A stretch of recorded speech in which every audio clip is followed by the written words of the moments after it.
Hello, hello, hello, Sir David the Bard. I'm coming to you out of Wisconsin.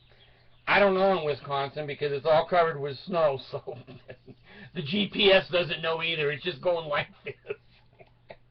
It is so cold that in the motel that I'm staying in, I had an ice cube knock on the door and say, "Can I come in and get warm?" Anyway, I want to do a video on something that was like, is it an epiphany? A whiff-a-me? Something that I realized this morning when I woke up. Now, I don't know if my brain was working overnight. It doesn't work in the daytime either, so I don't know. I was having a conversation with my little new 11-year-old daughter. She's 11, Allison, and she has a little LDS friend. Now, I don't keep my kids away from LDS people unless they're carrying top hats and a rock. Then she can't play with the kids. Anyway, I've let Allison go down to the girl's house, and the problem with LDS friends, they don't play. They just church.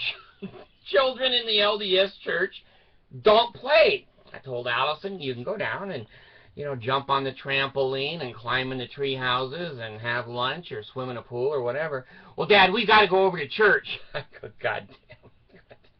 How do I protect this 11-year-old from the evils of the Mormon church? They've already trained and brainwashed the cult, the small children, to drag in more small children. I don't want my small child dragged in. So Allison said to me, and I can tell she's growing up now, she said to me, "Dad, I've heard your side of the story about the Mormons, but I want to hear their side." I said, "How do you argue with that? How do you argue with that?" I said, "Okay, well, that's reasonable." I said, "How do you know they're going to tell you the truth?" She said, "Oh, they won't lie." Oh. Uh-oh. Says, "Well, I'd like to go and figure it out for myself." And I said, "Allison, they're going to give you cupcakes, a party, pretend like you're their best friend in the world, and before you know it, they're going to tell you to get baptized, and before you know it, you're going to tell me not to come to your wedding because I'm not a member of your church." She said, "Well,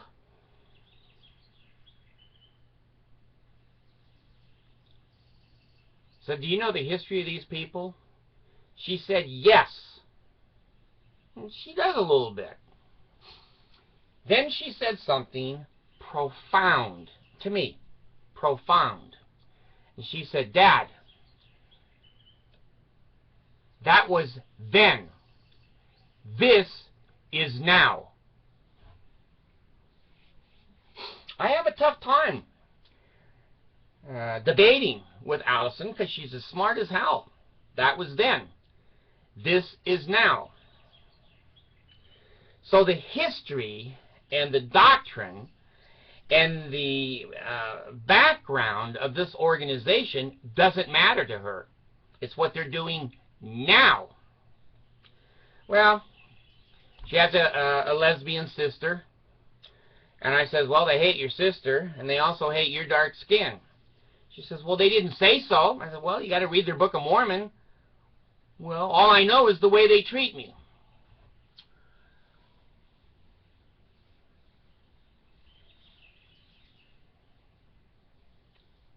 You know, I'm going to tell you the truth.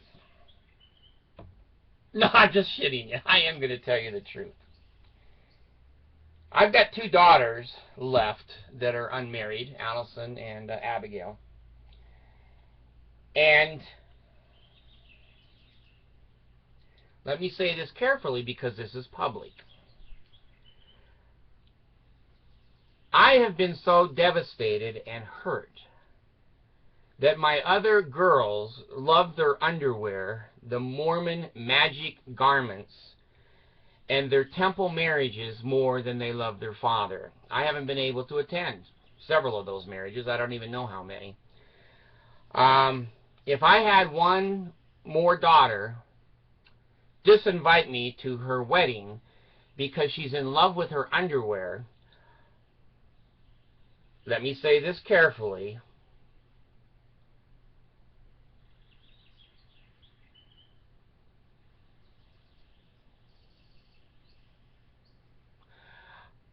I would feel that my entire life has been wasted. I would feel that my entire life has been wasted. Now, this is tough for me, because I'm not a controlling, my powerful, I have the penis priesthood. I'm not that kind of a person. And yet I've got an 11-year-old now banging on me going, I want to learn for myself.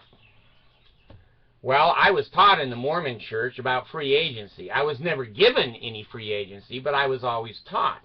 And I'm pretty much a convert to free agency. I think that people need to discover life and the way they want to interpret it for themselves.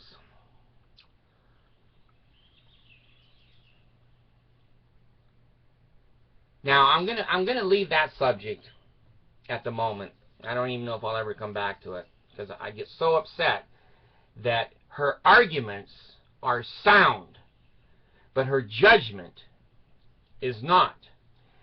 And this is what I came up with. She said, that was then, this is now. The Bard said to her, when you can read people's hearts rather than their faces, you have matured. So she's a good little debater, and I respect her. I respect her. She's a good little debater. And I said, I'm thinking about it, but I'm not going to say yes or no right now. I'm not going to say yes or no. Okay, I'm going to leave that subject. Now, the other subject that I wanted to come up with here is I think I have figured out why people hate me. This is really a good piece of information at 66 years old. Why do people hate me? I mean, I'm not handsome. I used to be. I am educated. I do help out society. I drove Meals on Wheels and, you know, involved myself in social services for 30 years. Here's what I figured out, and I think the reason you people watch me, because I thought you were watching me like Homie the Clown. Well, what the hell is this guy going to do the next day? Maybe so. Here's what's different about me and you. Because you wouldn't watch this program if you didn't think like me.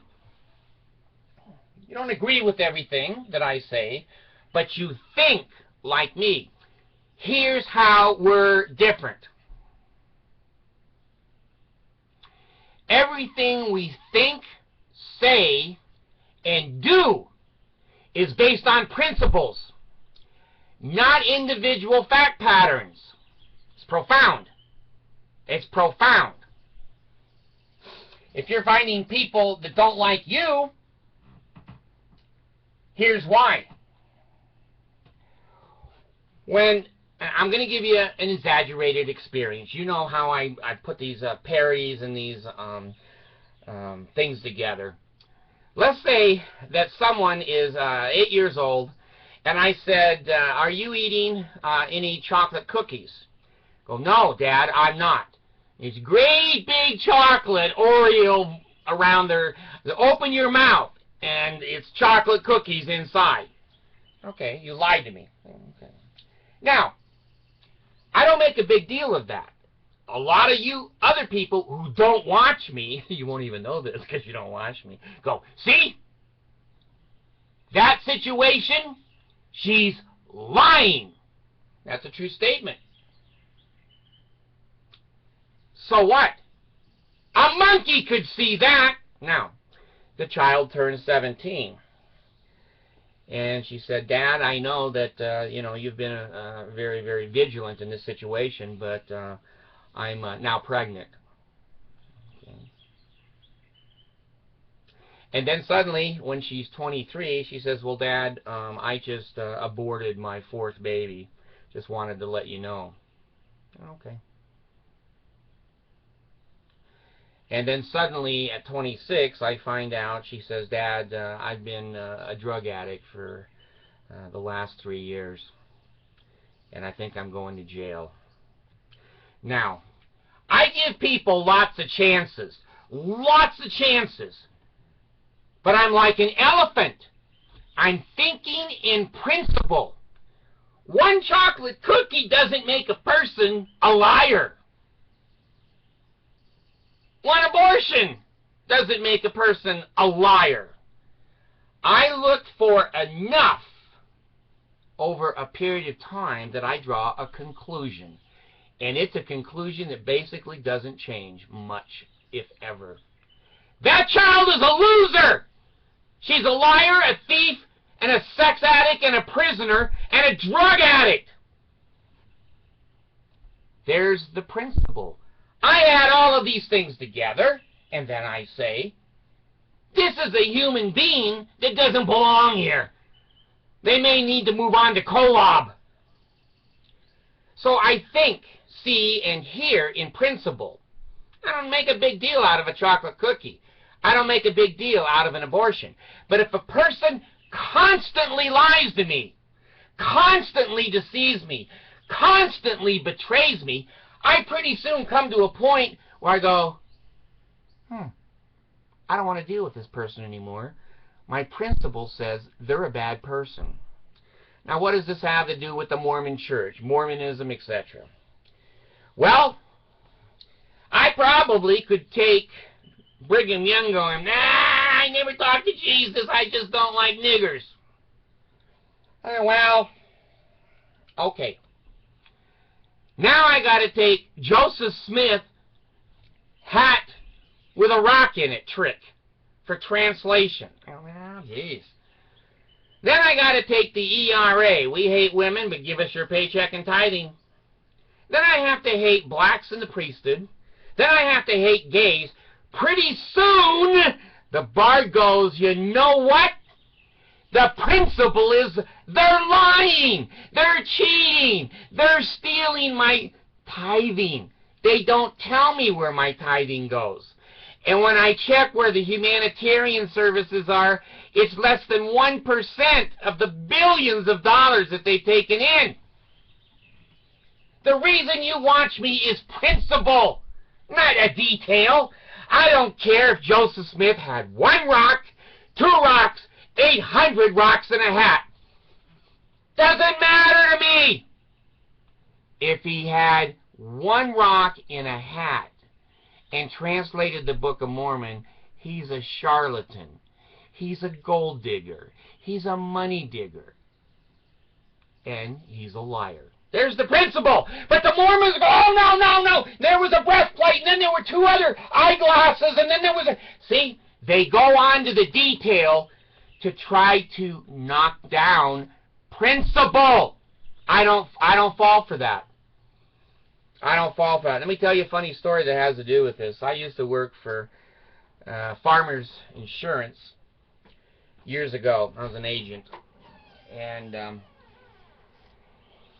in the middle of the year, we got a notice from Farmers Insurance that they were cutting the commissions and salary and base of pay for us agents.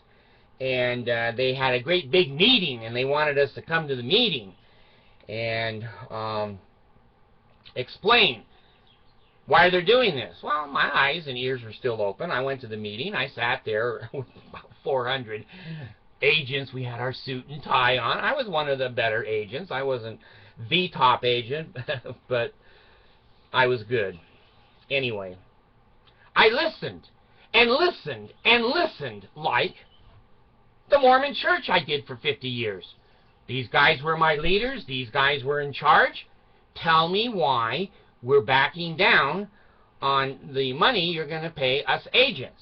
So I listened, and they said, well, it was an austerity move, that the company needed to be more profitable. That made sense.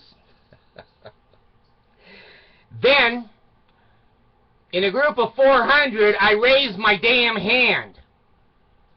And the moderator said, yes, is there a question? And I said, you bet your ass there's a question. We're taking a pay cut. Are any of you up on that stand taking the same pay cuts? Oh, shit, you would have think an elephant had shit in the room with huge fans going everywhere. My agent grabbed me by the shirt, pulled me back in my seat. The other agents in my district slapping the shit out of me, and the guy on the stage never said a word. He just said, "Are there any other questions?" I was trying to stand up again. They're holding me down. It's the principle. If it's austerity, it's everybody's austerity, not just the agents, not just the peasants and the serfs. The kings take a cut also. Well, I got to get a water here. I wasn't an agent much longer at Farmers. They didn't think that that was an appropriate question. Well, I do, and I still do. If I was there, I'd do it again. That's why I'm not there. Most human beings do not operate on principle. They say they do. They don't.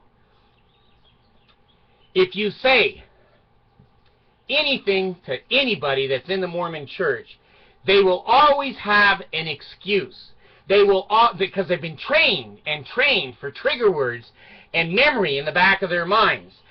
Your prophet's not a real prophet. It doesn't matter. It doesn't matter. It doesn't matter. My salvation is not based upon... They have words that come out automatically. Automatically. Here's how. I had a friend here the other day. He was LDS still. And I said, "Jonathan, you're a returned missionary. What do you think about old Joseph looking down into that top hat in a black environment looking at a stone to translate your Book of Mormon?" Well, I don't know. I wasn't there. I'd have to see it to believe it. Here's how you trick the Mormons. See, I'll tell you what. Let's just go hypothetical. Let's say you were there. And you were in the room and you looked over and there's Joseph with his head buried down in the hat with his peepstone underneath of it and writing the Book of Mormon. If you were there and saw that, how would you feel? Well, I don't know. I can't imagine that. And see, if you hit them on principle, they can't defend it. They cannot defend it. On individual little items, did you have 2 chocolate cookies with the ring around your mouth? Or 7? Well, he only had 5, so that doesn't make it true. See, don't try to talk to Mormons on details. Talk to them on principles. You can say to a Mormon, "Would you give your money to somebody and not get a receipt or get an explanation of where the money is going?" There's the principle. There's the principle. Even a Mormon will go, "Well, no, I wouldn't do that." I say, "Well, okay." Now, I bring it back and say, "Well, wasn't that what you do with tithing?" "Oh, no. Tithing is a principle of faith. You have to have faith. And the Lord doesn't need that money. He's just testing." See, now their brainwashing has been triggered. When you hit them on principles, they have no triggers. No triggers. You say to a mother, "Would you let your 8th grade 14-year-old daughter marry a 39-year-old man?" "Hell no! No, I would not!"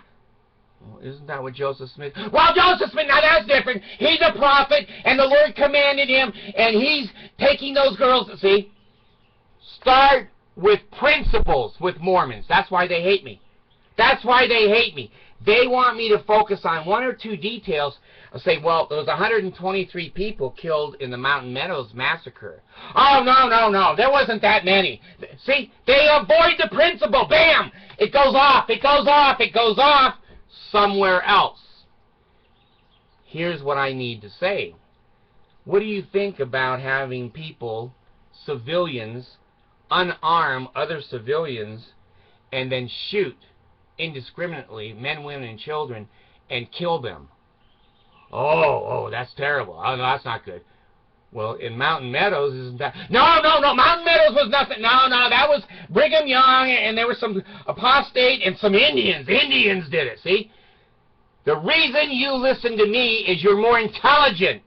You understand principles. You understand parity. You understand humor. You understand. I'm not trying to change anybody to anything. I'm simply trying to give everybody that watches me a chance to go, I agree with him there, but I don't agree with him. And then clarify yourself. Clarify. Who are you? Where are you going? Where did you come from? How did you get here? Those are individual decisions. That's not for a preacher and give me your money and plant me a seed in my bank account.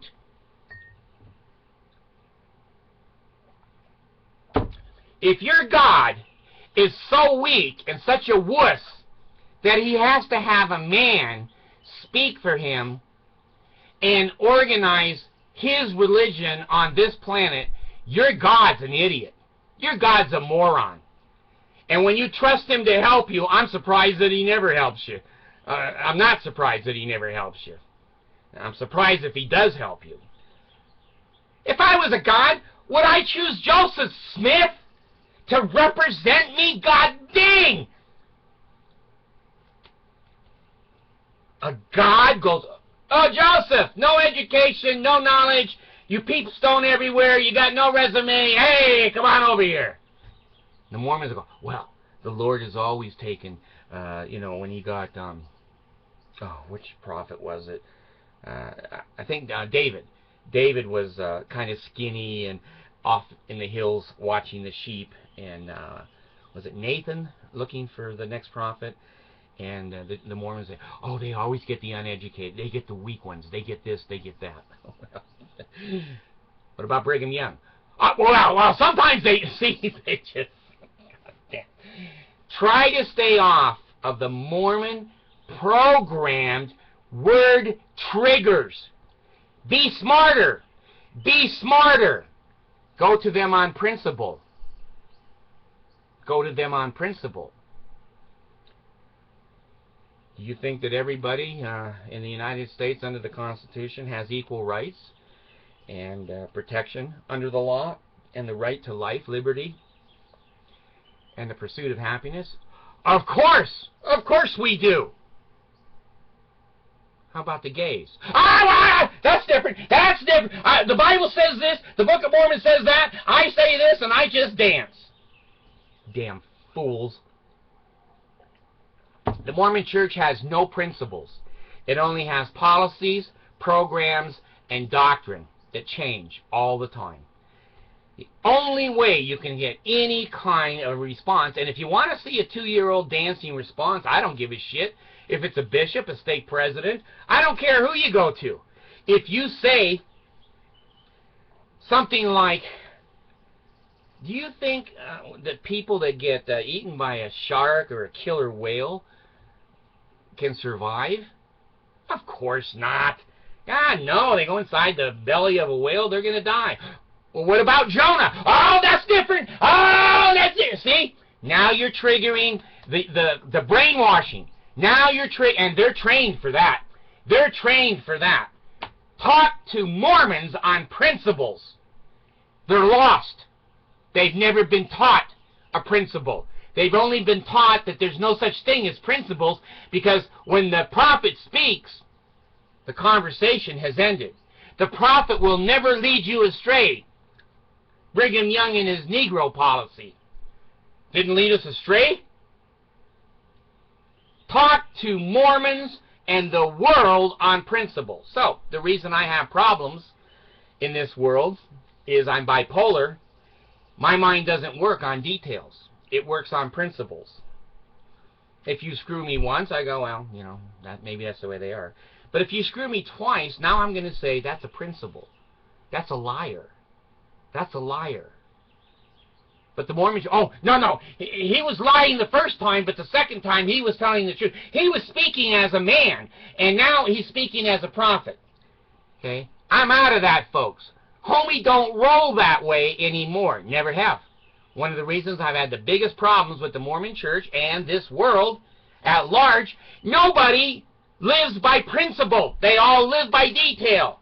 Well, what do you think about a man having sexual relations with someone who's not his wife? That's terrible. That's terrible. I say, yeah, it is. What do you think if he does it twice? Well, maybe the first time was a mistake. Maybe the first time was a mistake. Maybe he came back. Maybe he was drunk. Maybe.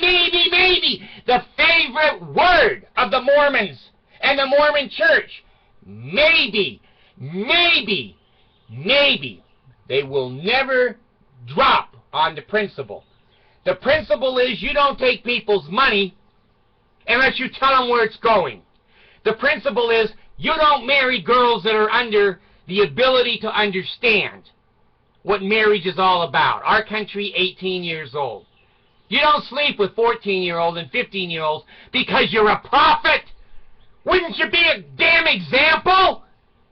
Wouldn't you be an example? Your example is everybody can sleep with 14-year-olds. Oh, no. He was special. He wasn't special. He's a goddamn pedophile. There's the principle, folks. There's the principle. That's what the Bard hangs his hat on. Principles, not details. And I never use the word maybe. I explore both sides and then make a principle decision. How heinous the act doesn't really matter. It's a chocolate chip cookie or it's a rape. They're the same to me in the principle. In the principle, they're the same to me. I'm not going to have someone say, well, you know, he only raped once, so, you know, let's let him go. Maybe the favorite Mormon word, maybe Joseph Smith, maybe Brigham, maybe. I go to town and take my damn meds. That's why I don't get along in this world. I live on principle. The reason I can come on here and tell you everything about my life is I don't have a damn thing to hide. And if you don't think that the Danites or the Mormon Church or the federal government or the IRS or Social Security could have shut me down, they would have shut me down a long time ago. My background is clean. Never been arrested. I haven't had a damn traffic ticket in 50 years. Because I live by principle. Well, maybe the police are not going to get me. Maybe the Lord will protect me because I'm speeding to my meeting. Maybe, don't apply to the Bard. The Bard looks at fact patterns and then reasonably, with education and intelligence, makes a prediction on principle. Does this person fill that principle or do they violate that principle? The Mormon Church I gave a million chances to. A million, maybe. After 50 years, I finally swallowed my pride and said, you know what, I've been a fool. I've been a damn fool. The principle is these people are liars, cheaters, and thieves. I've been part of it, and I'm so humiliated and embarrassed. I don't want to get out because it'll make me look like a horse's ass, but you know what? I live by principle. Now that I know it's a charlatan organization, my principles tell me I don't want my name on that church. I don't want my name on that. But they do some good things. They give cupcakes to the little kids. Yeah. Look at the principle. Always quid pro quo with the Mormon church. Never just charity or Christ-like or Christian love. Thanks.